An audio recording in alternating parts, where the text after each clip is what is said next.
When I say the word tree, you probably think about a tree. I can show you the word tree, a picture of a tree, and it would have a pretty similar effect. All three, the word, the pronunciation, the image, will evoke the concept of a tree. Swiss linguist Ferdinand de Saussure wrote that the sign is the whole that results from the association of the signifier and the signified. The signifier being the form a sign takes place, and the signified is the concept it represents.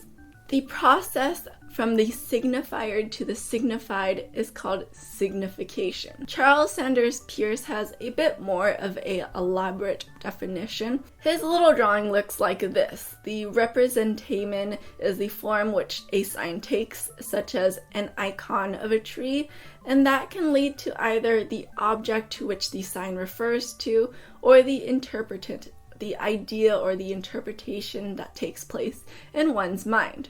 He classifies signs into three types: symbol, icon, and index. To determine if the sign is an icon, an index, or a symbol, we take a look at how the meaning is associated with the pattern. Let's start off with icon. It can be one of the easier ones to remember because the pattern looks similar to what it stands for. A drawing of a pencil is an icon because it looks like a pencil. It's physically similar.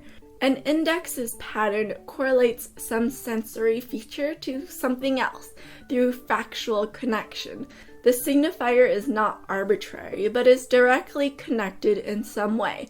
This means it can be inferred or observed, such as smoke is an index of fire. A symbol's pattern refers to its object through interpretive habit or norm of reference. The relationship is arbitrary or conventional, so unlike an index, this is a learned relationship. Things like a play and pause button. There's nothing about the symbol of a play button that suggests play. We've learned to associate this triangle as a play button, so we know when we click on the button, a video or some sort will play. Of course, signs can be more than one of these three types, and a lot of the complications between this is what makes it so interesting in the discourse of art. Let's take, for example, a photograph. The photograph can be linked to the subject both indexically. The photograph suggests that the person was present in this location when the photograph was taken. And iconically, the person in the image looks like the person portrayed. At least I did when this picture was taken. But then if you take the same train of thought, let's look at this one, for example. And if you look at a person in a painting, can you also say that a painting is both indexical and iconic? In some ways you can say yes. I mean, the person may have sat for him, which means he was there when he painted the picture. But then you can also argue no.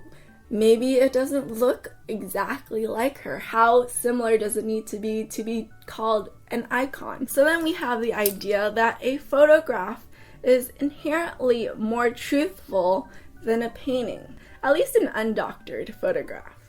Of course, this whole conversation is really complex, and I've sort of simplified it. Regardless, signs are really important in artwork, and it's definitely a huge part of this conversation of art. It's how we communicate, it's what we ponder about. It's also what makes it possible for artwork to have meaning. So I hope you guys enjoyed this video and you learned something new. Thanks so much for watching. Please like and subscribe for more videos. Thanks so much to our Patreon supporters. If you like this video and you would like to support us, please visit our Patreon page at patreon.com/LittleArtTalks.